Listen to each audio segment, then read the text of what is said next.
Leader very much for her remarks. This is a week, Madam Deputy Speaker, as you'll know, in which we've seen the tragic and untimely death of Sir Roy Stone. We had a brief moment of recognition of him earlier in the week, but I'm keenly aware that many Labour colleagues were not in the House at the time of his flourishing, and so I wanted to mention here today how much we all respected him and give the Leader a chance to say something about him if she wished. More widely, we've had a week of mixed economics, growth slightly up, wage growth weak, a spike in unemployment, as everyone had predicted in the case of national insurance, fiscal strains highlighted just today by a former Treasury civil servant.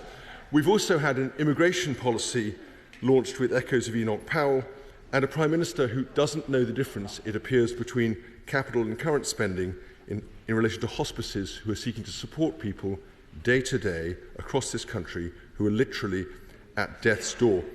Madam Deputy Speaker, I was planning to move on from the politics of the week at this point in my remarks, but for the extraordinary series of interventions by the Speaker only a few minutes ago on the government's failure to announce its immigration policy in the House. The Speaker rightly sought and was eventually given an apology by the Minister for this latest failure. But the irony of this is absolutely extraordinary. It's come only just hours after the Leader of the House herself had to be dragged to this chamber to answer questions on this very topic. She failed to apologise at that time and to this House yesterday, and I wonder if she will take the opportunity to do so herself today.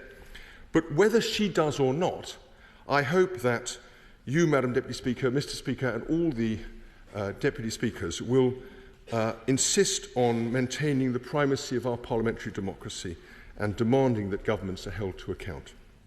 Today I actually come not to do that in particular on a particular item of policy, but to offer a policy idea, a positive policy idea, not to focus on what may be passing from day to day in the government's policy, but to focus on the longer term and to celebrate.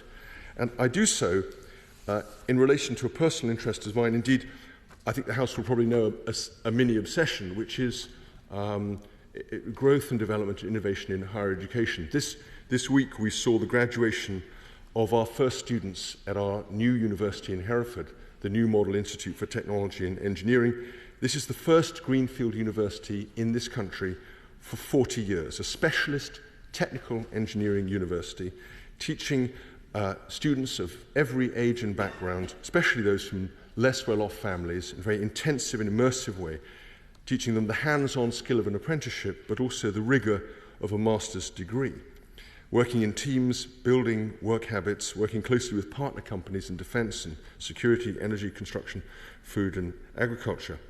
I mention it now because it highlights what I think could be considered a lack of ambition in the way we've thought about higher education as a country over the last 50, possibly even longer years. This is an institution, NMITE is an institution that is not just focused on marginal educational gain, but transformational improvement. To take a person, male or female, young or old, who might never have thought of going to university at all, to help them to find their passions, head, hands and heart, and take them as far as they can go. To reinvent not just what students learn, but how. The theory and practice tied together in real-world challenges, forging professionals through these immersive and intensive work with a sense of mission and purpose, and to build the right habits and prepare them for not just for the world of work, but for a world of work which is constantly changing. And to keep, above all, the benefits of being small in size, something we've lost in so much higher education. The agility, the accountability, the personal engagement, the teamwork, the friendships, the sense of belonging and community, so that our students grow as morally serious human beings who can readily and resiliently deal with complexity and uncertainty, and who are deeply aware of the power and responsibility that comes with being an engineer.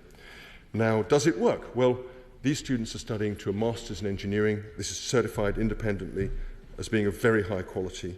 They are going into jobs at almost 100% rate in the first cohort with companies like Balfour Beatty, Kia, Cadbury's, BAE, AWE, Safran, local companies at an average salary of £34,000, drawing national needs and local needs together. This is the small modular reactor of British higher education. Now, Madam Deputy Speaker, I raise this because I want to invite the government and members across this House to consider whether we could not do this elsewhere. There are 50, at least, small cities and towns and large towns in this country which lack higher education and higher economic growth.